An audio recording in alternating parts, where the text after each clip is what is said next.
don't need any introduction. David Fletcher. Thank you. I have to start off by saying most of you know my shtick, and so you're going to be getting it in a different form today, I hope. The other thing is I have to apologize. I have to start by apologizing. When I was, at that point, I guess, a parochial lay reader and then a theological student, way back in the day, and we'd have these gatherings, and there'd be some grumpy old retired priest who had nothing better to do on Saturday. And as I was driving out here this morning, I thought, oh my God, I'm that God.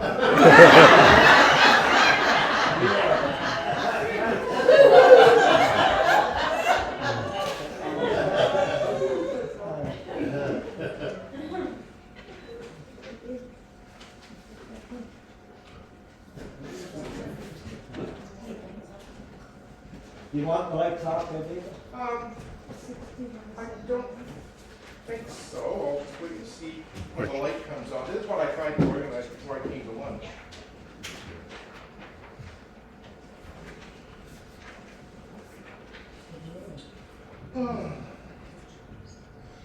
Technology. Yeah, well, while it's warming up and doing its thing, my background is actually in a field that's called ministry development, and it is it emerged from the 1980s from a number of dioceses around the United States that were what were called grant receiving. In other words, the diocese got money from the national church to exist. And so they were looking at doing ordained ministry in different ways. And they ended up, oh good, there we go. It's warming up? Yes. Yeah, it'll come up, it'll get brighter. You may have to turn the lights off, I don't know. Anyways, they started talking about different ways of being community and being specifically what they call ministering communities rather than communities gathered around a minister. And to that end, they conferenced annually. There was a group called Syndicators, then Living Stones, and our diocese was one of the founding partners of Living Stones. And that has merged into an ongoing discussion called Living Waters, and I'm going to speak about a little bit later. Okay, you can see that? Cheryl asked if I could talk about team ministry. Well, no. It's not terminology that I'm comfortable with. So, think of some teams. Name some teams. Oilers. Maple Leaf Oilers. Blue Jays. Blue Jays. Raptors if we're going to complete Toronto. Wanderers if you're into soccer. Some other teams. Canadians, Habs. Yeah, Habs. Ted's wearing a Team Canada jersey there. Olympic teams. Olympic teams. Medical teams. Mm-hmm. Ox team. Ox teams, I like that, yoked together. If you're in business, you may have a management team, you may have a sales team, you may have a technology team, yeah. How are teams made up? People. People?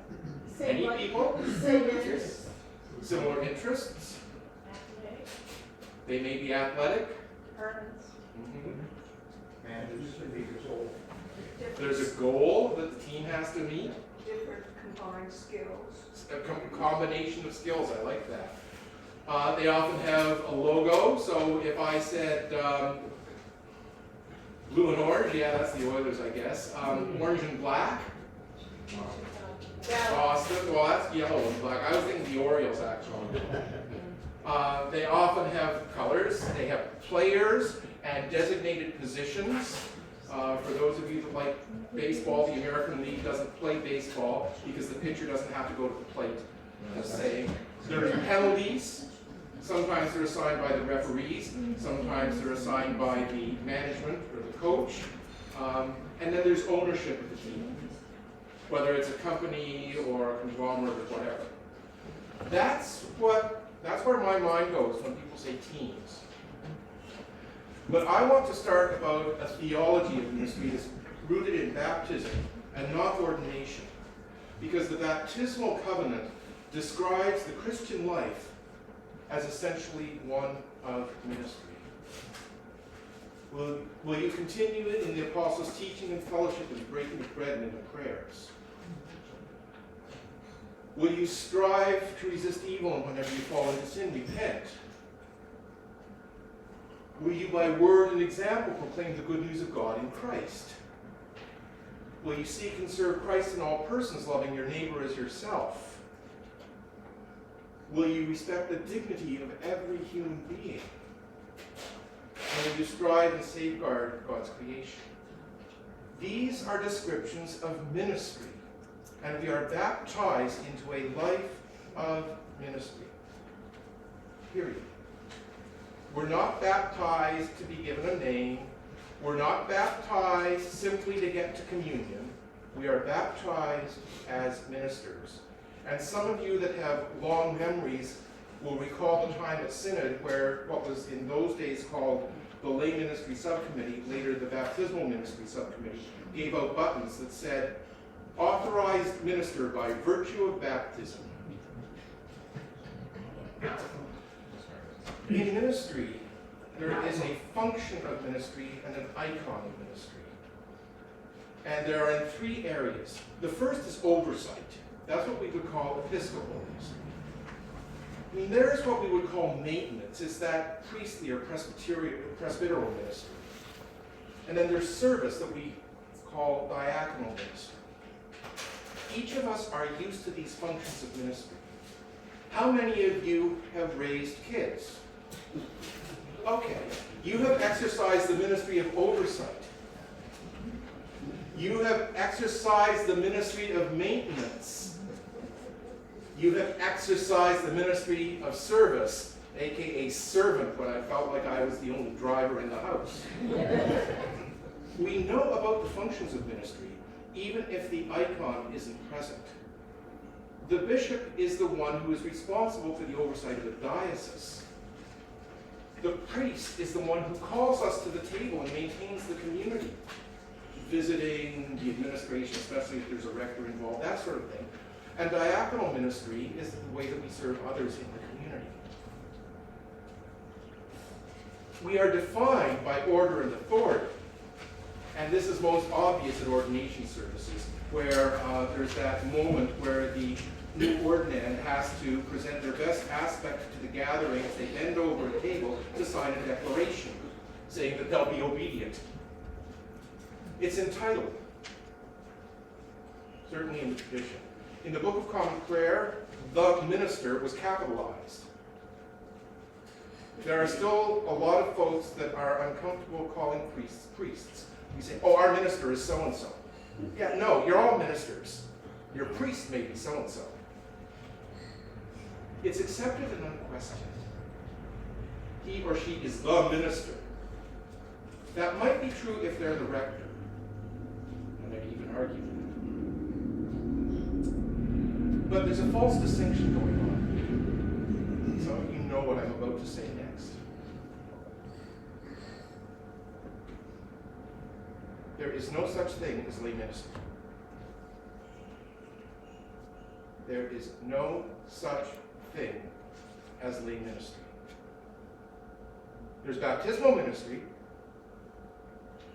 but lay ministry is like saying pizza pie. Why don't you say pizza pie? It's redundant. It's redundant. Lay ministry is a redundant term. The real distinction is between ministry and ordained ministry. Look at your Sunday gathering. You've got a room full of people, authorized ministers by virtue of baptism, and one or two ordained folks that are kind of leading things. That is the real distinction, ministry and ordained ministry. The formal distinction is baptismal ministry and ordained ministry. And so, yes, I recognize that as licensed lay ministers, we are talking about a specific segment of the baptized community. But to say, there's a lot of lay ministry going on in our parish, it's like saying there's a lot of pizza pie going on in our ministry. No, you say there's a lot of ministry going on. You don't have to specify. The history. In the Apostolic Triads, the Council of 12 oversaw the activities of the early church. They commissioned deacons to assist them. That's described in the book of Acts. It was based on evangelism, St. Paul, and largely domestic churches. We find that in his letters, especially, for instance, Philemon.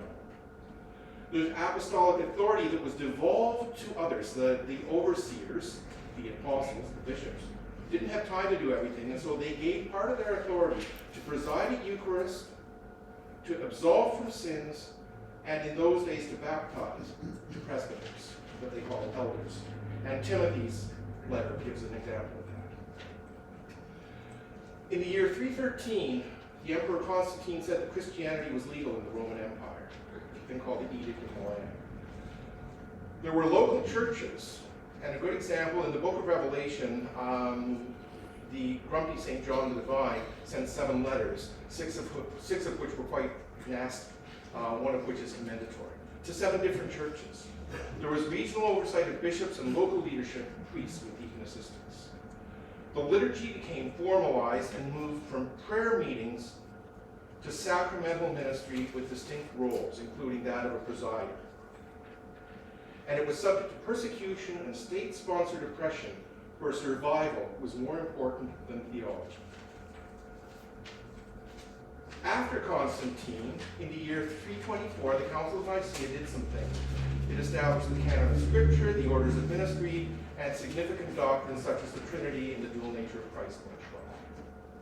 The orders of ministry began to be ranked, stipended, and distinctions were made between parochial clergy, those that served in parishes, and the religious, who were, for instance, hermits or monks, and then they got into established monasteries. Clergy were largely based on education and literacy, and therefore became a privileged class. The whole notion of universal literacy is very modern. It's less than 50 years old. In my first parish, there were a couple of people that couldn't do anything but sign their own name, and one of them signed an X, and you had to witness it. And that's since I've been ordained. That was 1985 or something. In the English Reformation, skipping along through history, the Church of England retained the Roman Catholic threefold orders of ministry, bishops, priests, and deacons. English ecclesiology, that ecclesiology, fancy word for being the church, was established by the late 1600s following the English Civil War and was heavily influenced by Protestant, that is to say Calvinist from Switzerland, Puritan from Scotland, and Lutheran from Germany theology. And congregational morning prayer substituted for the Eucharist or sacramental worship. Some of us may be old enough to remember when we only had communion a few times a year. And only the faithful would go to the 8 o'clock communion service because the rest would go to morning prayer at 11 and we have communion on the 5th Sunday of the month or something. In the 19th century, the Oxford movement, or the Oxford Revival, generated high church, that is to say Anglo-Catholic, and low church, also known as evangelical separation, that still exists. In our diocese, if you go to Trinity Church at the corner of Main and Washington Lake Road, they still have what's called a North End celebration. The presider stands at the end of the table because the evangelical theology says that you cannot have a priest in between God and the congregation. So they stick the presiding celebrant at the north end of the altar. You go to St. George's downtown, separated only by a few kilometers as the crow flies in 20 minutes if you're driving. And it's high church with incense, with sanctus bells, with highly ritualized worship. And that's just in this diocese in one city. Lay readers and clerks who were literate, trained, non-ordained ministers were given permission to lead choir offices like morning and evening prayer, some pastoral offices such as funerals in the absence of universal literacy, and this also included in the non-Anglo parts of the world. When the Church of England would send missionaries, first they teach those whom they were training for ministry, whether it was baptized or ordained, how to speak English. And then they teach them how to conduct their ministry. In the 20th century, Vatican II was this massive Roman Catholic council from 1959 to 1962 or thereabouts. So post-Vatican II, the liturgical movement reformed the Eucharistic rites. In the Roman Church, for instance, they moved from Latin to the vernacular. Whatever country you were in, you get Mass in that language. In Canada, in the Anglican Church, we began experimenting with modern rites. You may remember the Blue Eucharistic Rite, CALS, Canadian Alternative Liturgical Series. which eventually became the Book of Alternative Services. There was expectations of greater involvement in Sunday liturgies, and this included roles like lector, intercessor, and Eucharistic minister. They redefined the ordained offices. For instance, the rector often becomes pastor, because rector is an Old English word for ruler. And the restoration of the diaconate. In this diocese, that happened in the 1990s.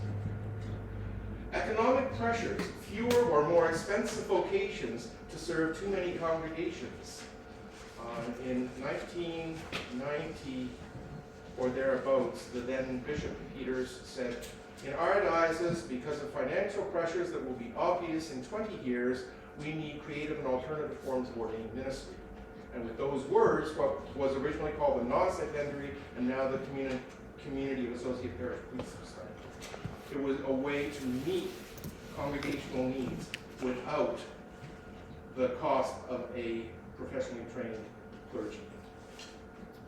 The role of women, thank you, birth control pill, civil rights, and social reform all begin to take place in the last part of the 20th century and become reflected in the life of the church. First woman ordained in this diocese as a priest was Brenda Shipton. Many of us know. She's now Brenda Clark, and she worships St. John's, Iredale. Followed by Carolyn Tomlin, Dale Cuff, and Margaret Collins, and Sue Moxley. And I think that's the right order.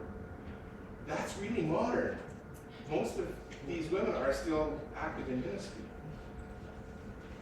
And HIV/AIDS changed the way we look at one another. In the 21st century, continuing liturgical experimentation. There's a lot of parishes that don't even use authorized books anymore. They use stuff from, I was at a church recently that used stuff from the United Church of Worship. And it was at the Eucharistic prayer was actually cited in the United Church Book of Worship. A lot of places are incorporating some of the Celtic spirituality, the Wild Goose stuff in their Sunday liturgies. There are language choices, pronouns, the way we refer to God. Just incidentally, the inclusive language, it's mostly an English language debate. If you talk to somebody from Germany or from Russia or from France or from Italy or from Spain or from Portugal, they have engendered languages. The whole notion of neutering the language is not part of their conversation at this point. Technological change, projectors, music off a playlist, the pandemics, SARS, H1N1, and COVID have all changed the way we are with each other. Expressed diversity. In most meetings, people are often invited to introduce themselves with their name and their pronouns, as an example. Comments, questions, challenges? So I'm about to shift gears. One of the little side hustles that I have is that I serve on a provincial ministerial committee called Seniors Advisory Council, which works with the Department of Seniors and Long-Term Care. The minister is Barbara Adams. She came into politics from physiotherapy. And if she's noticed people sitting too long, everybody, stand up and sit down 5 times, please. And I'm serious. Stand up and sit down 5 times. 1, 2, 3, 4, 5.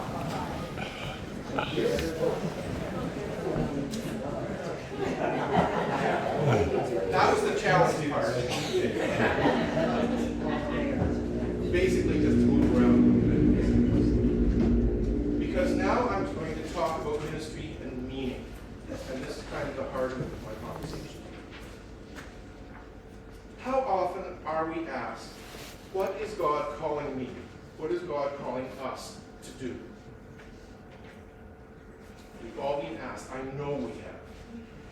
When you expressed perhaps or were conscripted to be a licensed lay minister, you were asking yourself, what is God calling me to do? Well, maybe serve the community, like the food bank or the homeless or visit seniors or whatever. To be more active in church. Parish officer, licensed lay minister, there you go. A prayer circle. Show diligence and piety in our prayer life. Bring and invite somebody else to church. How many of us remember back to church Sunday? Yeah. What's God asking us to do? It's not the right question, you know.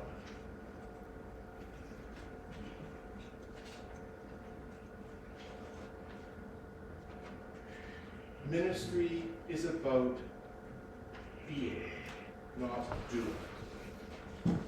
Anytime your ministry is determined by the things you do, it then becomes some kind of a virtue contest. And I know none of us have ever been in a parish where the warden for life is also the parish treasurer, the head of the ACW, and the head of the men's club, runs the Sunday school, and is the church organist, and never takes a vacation because they don't want anybody else doing their job. That's doing. That's unhealthy psychopathology as well.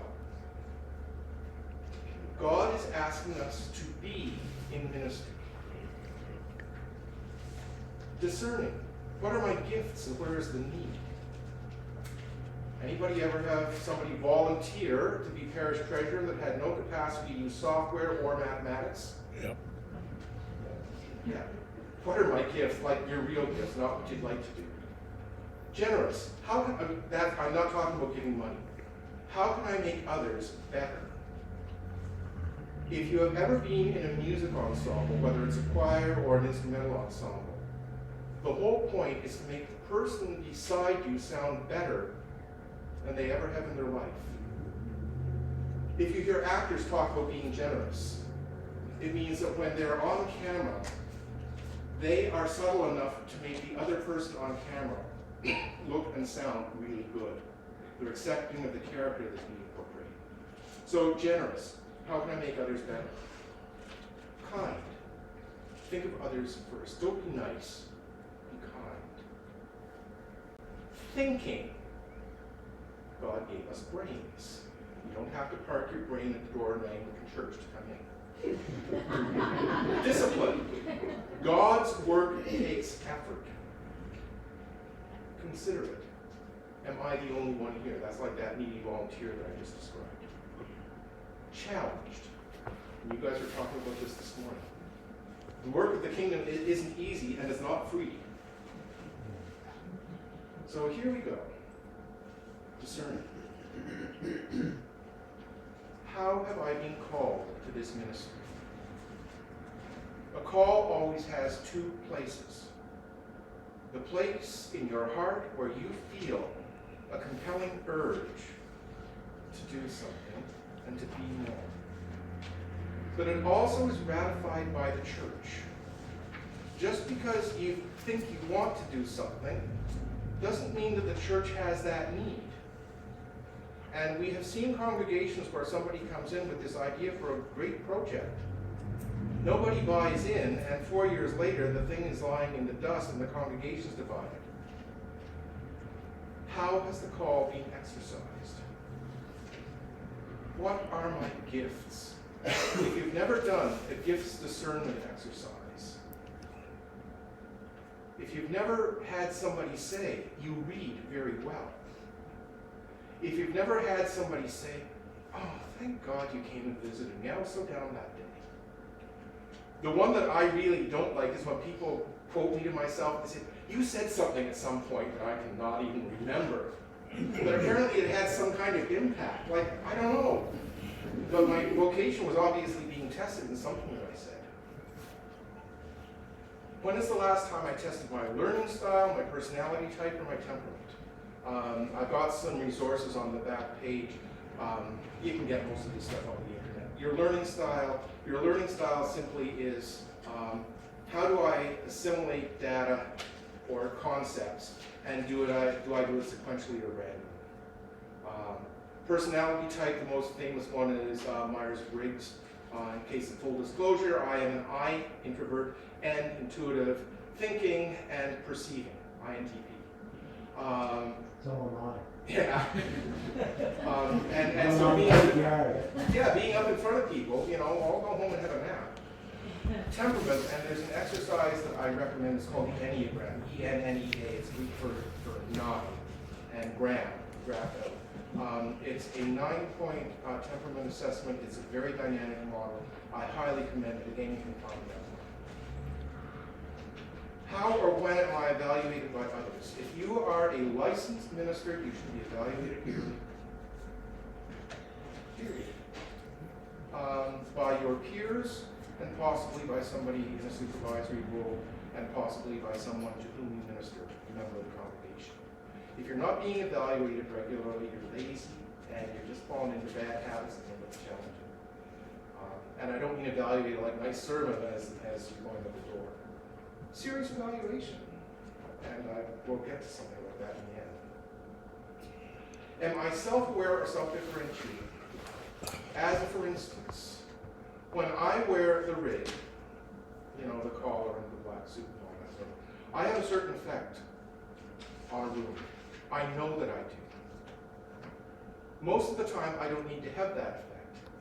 But 2 weeks ago, I had a meeting with the Premier about seniors long-term care. I wanted him to be absolutely sure that I was representing a whole lot more than just some guy in a jacket.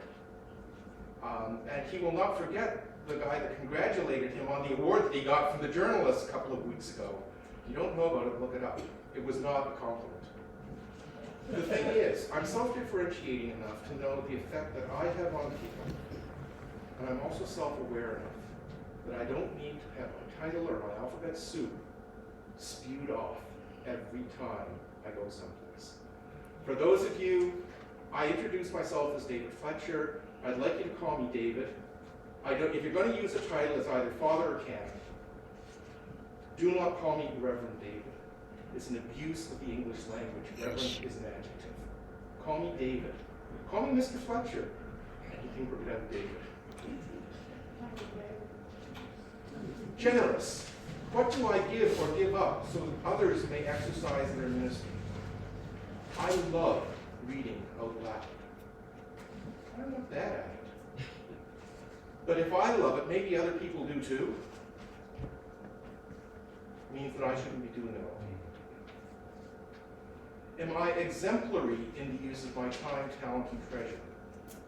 As a licensed lay minister, or in my case, priest, people look towards you for examples of godly living, which includes the way you use your time, your talents, and your treasure. Am I forthcoming with my praise? When somebody does something well, yeah, it's nice to go and say, good job. I get that from the dentist if I floss. Why was it a good job? What about the thing that they did touched you in some way? This was just the day I needed lemon pie. Thank you. You know, I could have had a Tim Hortons donut on the way home. No, this was way better. Do I make every conversation about me? You start a conversation, then somebody jumps in and says, oh, I was there, I did that. Am I so busy with church that important things like family and friends get left behind?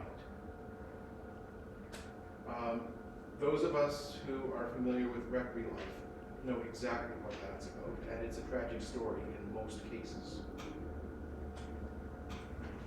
Kind. How do I respond to others? My nonverbal tends to shout, and if somebody says, can you spare a minute? I don't even have to say anything and they know whether I'm really interested in sparing a minute. How do I respond to others? Am I often stingy with my presence to others? They're talking to me about something and my mind is on my next road trip. Ontario. Can I name people in my life whose needs are more important than mine? It's a hard question. Am I transactional? If you watch Big Bang Theory, you know Sheldon hates to receive a gift because it has value on it and he doesn't want to be indebted to anybody, so he has to give them a gift in return. And Bishop Fife actually preached on that, about the time that Penny gives Sheldon a napkin that Leonard Nimoy had wiped his lips on. And it's so priceless that Sheldon brings up he had gotten gifts for every level of, he brings them all out and gives them to Penny. Am I transactional? Thinking. He was right. What are my learning goals each year, and how will I realize them? I'm in the happy place of being retired, which means that I can do courses. And it's way fun doing courses when, it's kind of more relaxed and you're not doing them for some kind of an outcome. So I did a thing on the theology of hymns this year. Heather McCann, some of you met Heather a couple of weeks ago at the thing in Truro. Heather did an online, I think it was free, course on the Book of Revelation this winter. It was brilliant, it really was. And Heather was at last year's fall conference as well. Oh, good, okay, yeah. So many Heather, people by the knew way, that. is terrific, and her background is ministry development, the same as mine. I've known Heather for stack years. How am I connected to the world? Radio, TV, newspaper, Facebook, Twitter, Instagram, podcasts. We are living in a world that has so much going on. And we are required to curate the way we interact with the world. If you go to a museum, you see all the paintings or all the exhibits. Somebody curates that. They're called a curator. And they decide what paintings are going to be hung and where and how they're going to be displayed. What dioramas are going to be there, what artifacts are going to be presented. Most museums only display about 1% of their holdings. Somebody has to decide what's going on public view. You have to decide the same thing for the way you interact with the world. And if you are only going to get your stuff from, let's pick on Fox News, you're going to get one view of the world. If you only listen to MSNBC, you're going to get a different view of the world. If you only listen to CBC, you're going to get a different view of the world. One of the things, and I'm a social liberal, I tend to vote NDP. Having said that, I subscribe to a thing called The Hub, which is it's a thoughtful conservative commentary group in Canon. I don't agree with most of what they say, but it's not full of nasty rhetoric, and it's thoughtful. And I need that balance, because otherwise I just believe everything the CBC says, which is great, but there's more to the world than that. How do I curate my worldview? I forgot that was on the slide. Is my reading balanced? If all you read is theology, go pick up something else. This is Pride Month in the States. In Halifax, it's July. During Pride Month, read something from the community. I'd recommend to you, and I'm reading it, I read it a few years ago, I'm rereading it this year. It's called Maurice, and it's by E.M. Forrester, the 20th century novelist. He wrote it in the 30s or 40s. It was not published until the 70s for that reason. But it's talking about upper class in England during the early part of this century. It's a lovely book. It's not offensive in any way at all. Is your reading balanced? What are you doing to make sure that you're getting more than one worldview? Are there people in my life that challenge my worldview? Yeah, they're all over Facebook, aren't they? Discipline. Am I faithful in my reading of Scripture and intercessory awareness? Ordained are supposed to do a daily office which gets you through the Bible once every couple of years, the Gospels 4 times a year. Gets you through the Psalter monthly if you follow that lectionary. You need to be faithful in your reading of Scripture, even if it's only one passage a day. You also need to keep a prayer diary. Mine is, I got a notepad and I keep it on my desk, and when somebody says that something's going on in their life, I jot their name down at the bottom of the list. And every so often the page gets full and I tear it off and start again. Some names I carry forward. It doesn't mean that I'm going to try and solve somebody's problems. It doesn't mean that I'm, sending my wish list to Santa, God. What it means is that I'm aware, and I'm just keeping that awareness in my heart so that somebody knows that somebody's thinking of it. And they know that I do it. Do I have a good work, church, home life balance, and to whom am I accountable? Do the archdeacons still quiz parochial clergy on their work-life balance? Yeah, they were supposed to back in the days when we were instituting covenants. I don't think there's a lot of supervision going on in the life of clergy, but you have to be accountable to somebody other than your partner. It has to be somebody that can actually suggest that you make changes. I don't know where that happens in the world of licensed lay ministry. It might be director of your parish. It probably should be. Either that or the regional dean and archdeacon.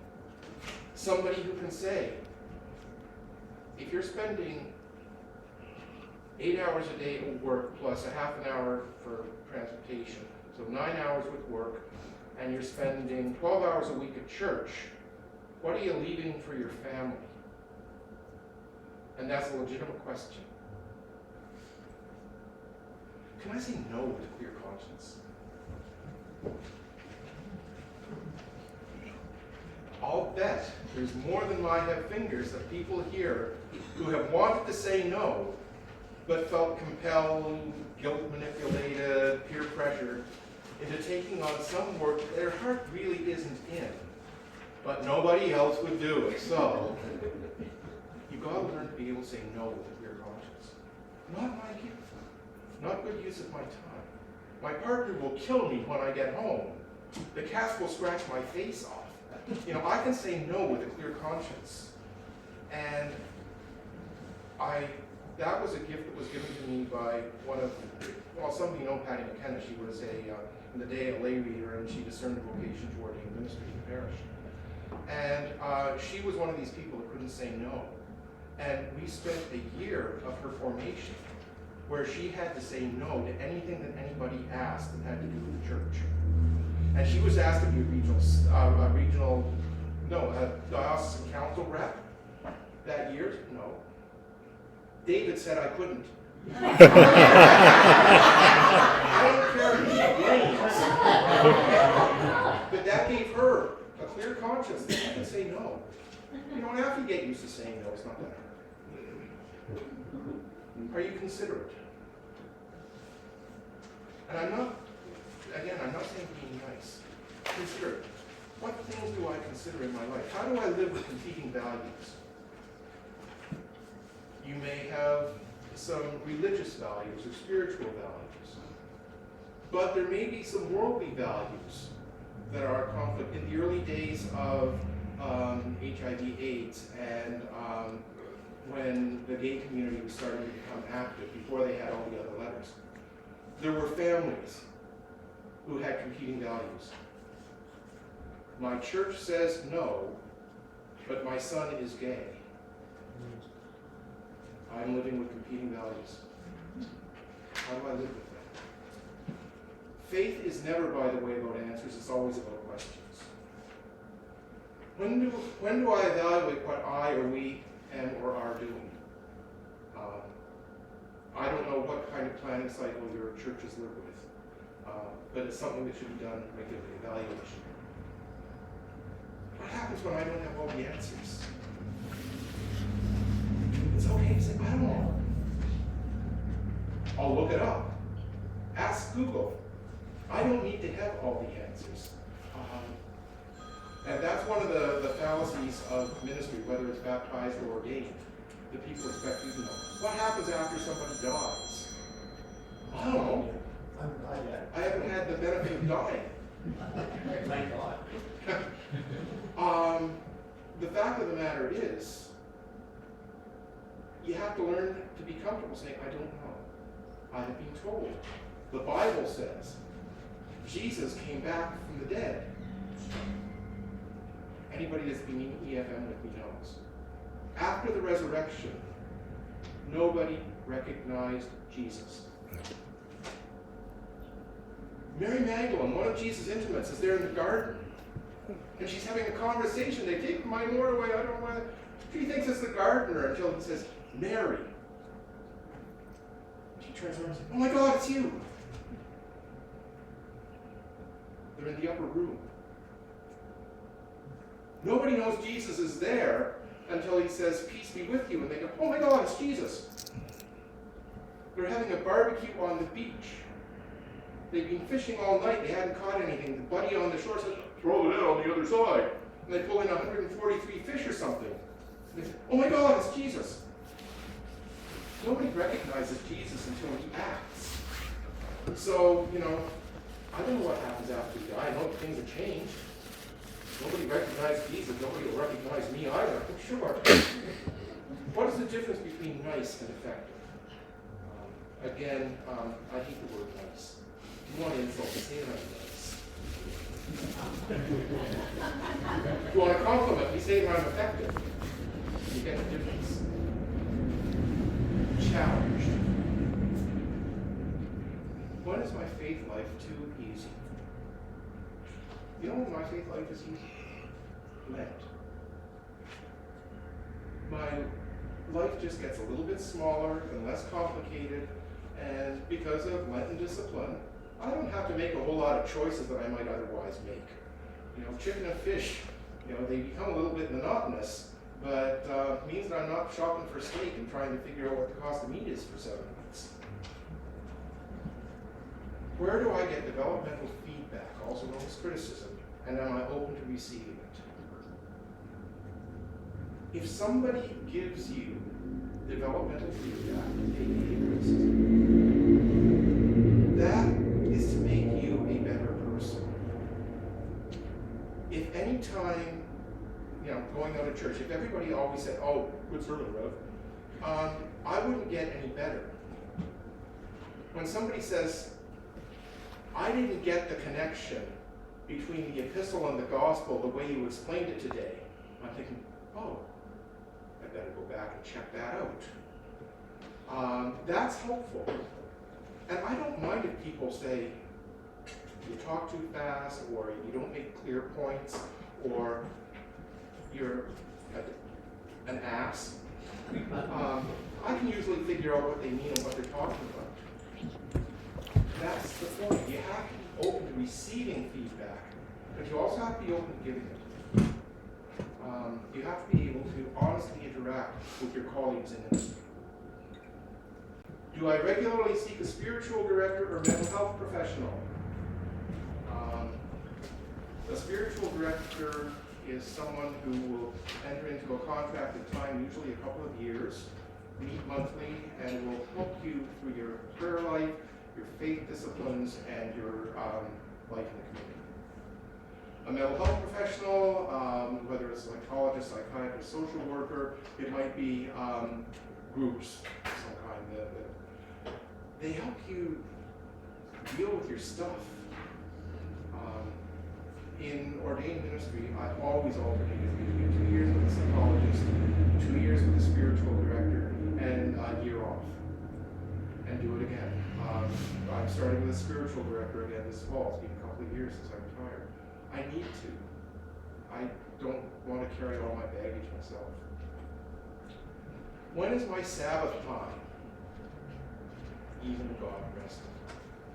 If you're going hell bent for leather all week, and then you're spending 6 hours on Sunday doing liturgy and cleaning the church and counting the offering and making the deposit and planning the next week's worship, when's your Sabbath time?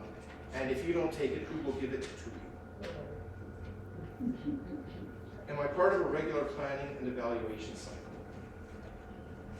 This is important. If you are in any kind of secular employment, I expect that there is some kind of planning cycle associated with your business or your occupation or your department. You have to do it. So, here's where you get to do a bit of work. By June 2025, that's a year from now, I will strive to my accountability partner, because you're going to share this with at least one other person that you're not married to. My accountability partner will be and some steps to reach my goal are. I didn't bring my watch with me because I don't like checking my watch. What time is it? 2 o'clock? Yeah. Okay, I've got about 7 more minutes. So if I give you 5 minutes to do this, that'll give you a start. You can refine the work when you go home. 5 minutes, go.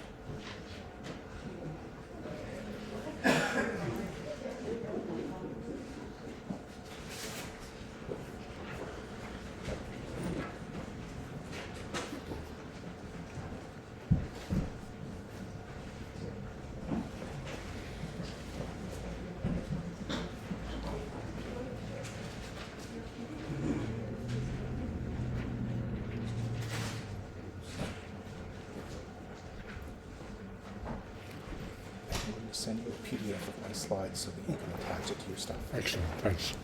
I was going to ask for them.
That's about 5 minutes. I don't want to know what you said in the first case. I would be interested in if a couple of you will shout out who your accountability partner will be. Gail? Okay, I have two. One is a colleague who doesn't have the full professional certification, but I've been helping her, and we talk things of faith, so she'll understand. Okay, yeah. Then the other person is someone who, as far as I know, she's West Indian. I think she's a Pentecostal. We have known each other for at least 15 years, but not always at the same places. And she keeps on bugging me to show up at her school. And we've shared different aspects of helping ourselves professionally as people who are considered others, but who strive for excellence. So between those two, they'll keep me on track. Yeah.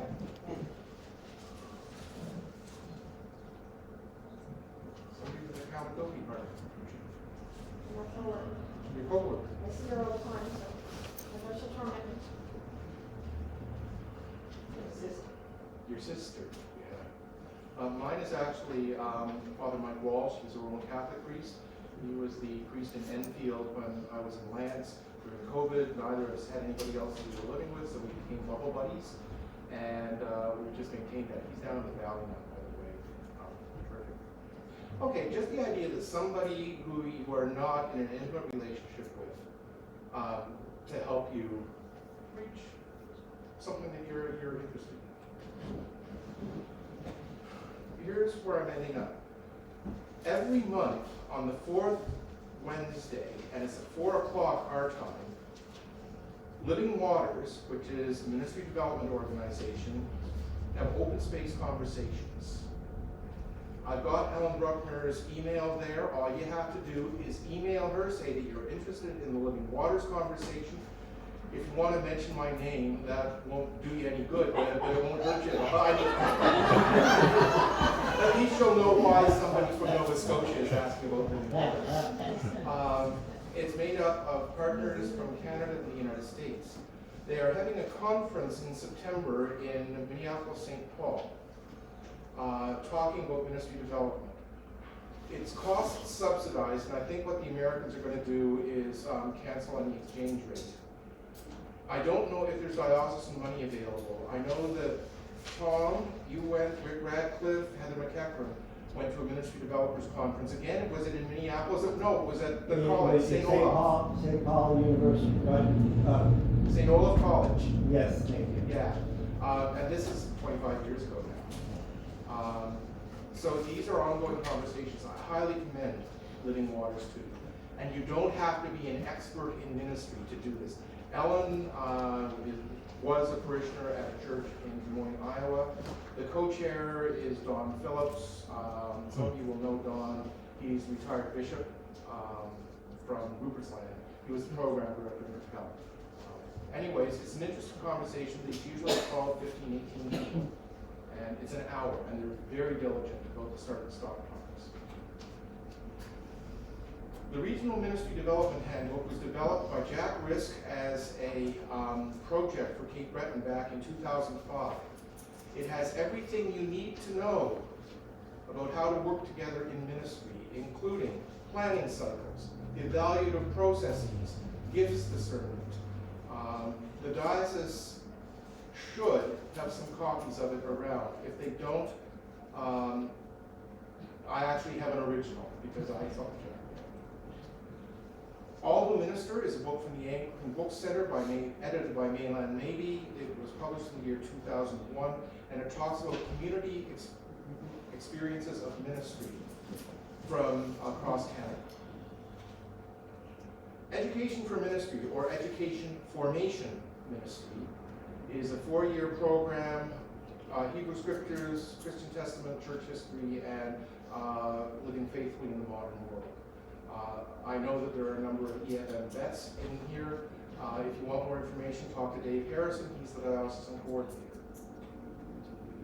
Myers-Briggs, personality type indicator, there's the support. And of course, since it's free, they will bug you to buy a package, but you don't need to. Enneagram, that's that 9-pointed temperament discernment. If you've done, anybody here know Enneagram? Okay. I have a 7 with an 8 wing. If you know, you know. 7s are kind of enthusiasts or generalists. They are self-referencing and future-oriented.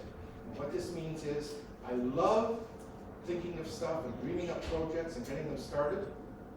I'm lousy at finishing it. Once I get something up and running, I just let it go. I don't care. Learning styles. This is a learning styles discernment. There's inventories, and it just helps you in how you learn. Again, I think it's free. If you want to learn about how to work as an organization, I commend to you the 5th discipline. It's a bit dated now, by Peter Senge. A learning organization is a group that learns with and from each other, regardless of position. It's a brilliant model for life in the church. You know, park your titles at the door. We're all in this together. For those of you that had experience with the early days of the non-St. Henry now CAP ministry program, it's how we fostered vocations there. Because frankly, just because I was coordinating the program, I didn't know everything about everything. In fact, as we went on, I learned that I knew nothing about nothing. We had a PhD in education as part of the group. Well, you know, that's resources right in the group. We had a couple of medical folks. I mean, we had all kinds of expertise right in the room. We learned with and from one another. And the thing about formation in that program was, it didn't matter whether you were starting your first year or you can ordain 10 years. You continued learning with and from each other. That's a learning organization. It's good stuff.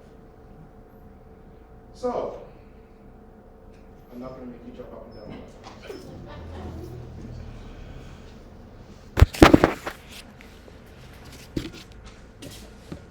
Yeah. My question refers to how do we overcome the ageism from within ourselves and possibly how we are perceived external to ourselves? That is a really pertinent question that society is now starting to grapple with, because the people that are going into the workforce now realize that their pension contributions will not support them when they retire, because they're supporting old people like us. Ageism is, yeah. Thank you. It's a serious consideration. The financial pressures on seniors to stay in the workforce longer is making a real social divide. The fact that we live with a different set of values and vocabulary than our grandchildren sometimes make relevance difficult. My short, flip answer is have integrity. Know what you represent. Know what your values are. Be open to conversations. But like I said, be able to say no. I really don't need to learn gangster rap. No. Just because it's there. The ageism that we perceive within ourselves, talk to a spiritual director. One of the things that I live by is that I neither look nor act my age. And I just embrace that. And even Paul doesn't mind being a fool for Jesus. You have to be vulnerable. If people say you're too old, yeah. And then I think, yeah, I'm 70 next year. You're probably right. My body's telling me things. But yeah, integrity, vulnerability. But be honest with yourself, and then you can be honest with others. And then have a longer conversation with the spiritual director. Thank you. Now grab your jerseys, put on your ball caps, dress up the mascot, check out the stats, get rid of the weak players, and fire the coach. Because we're a team.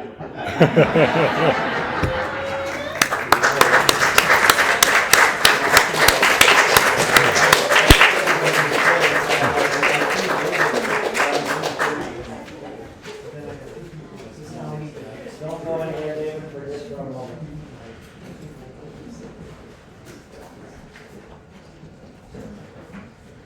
You brought back memory there.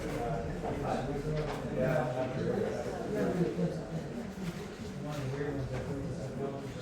Thank you very much. You gave us lots of tremendous amount to think about it, and very practical.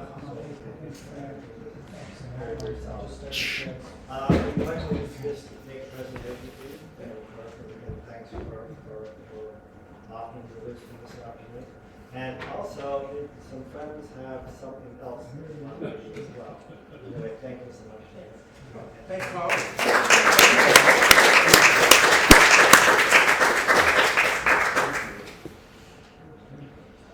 So I will call you David. I always called you David. You always did. Always did.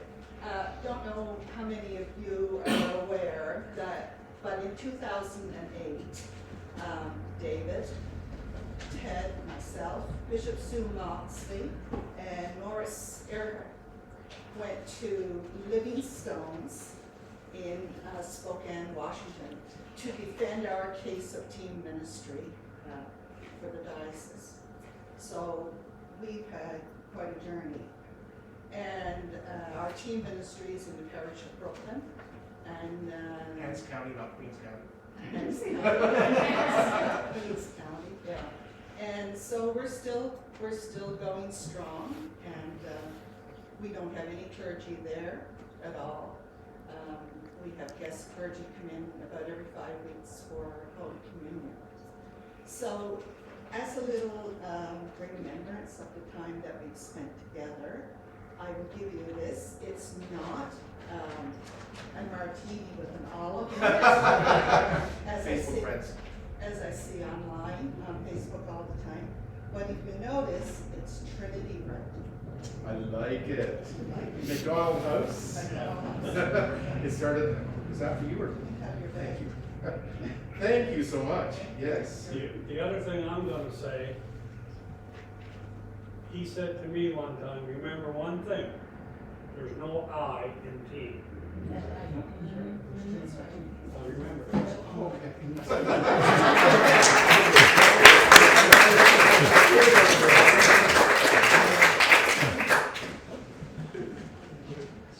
Like I said, I hate when people move me back to myself. The other thing that we want to do before we wrap up for today is that we neglected to pick a spot for next year. We had somebody volunteer though. We do, but we do have somebody, and yes, so, would the volunteers like to present themselves? Alphonse and Joanne from Holy Trinity Emmanuel in North Dartmouth. We would love to be able to sponsor the AGM next year.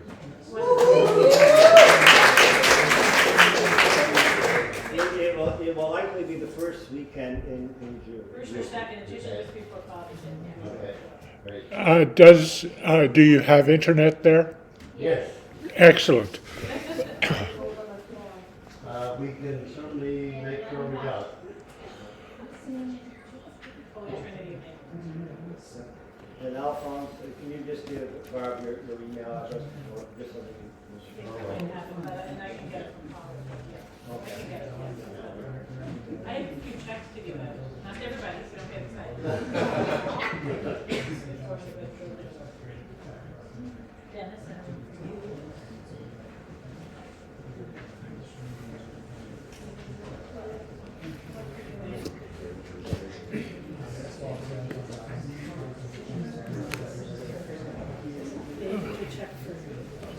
Thank you.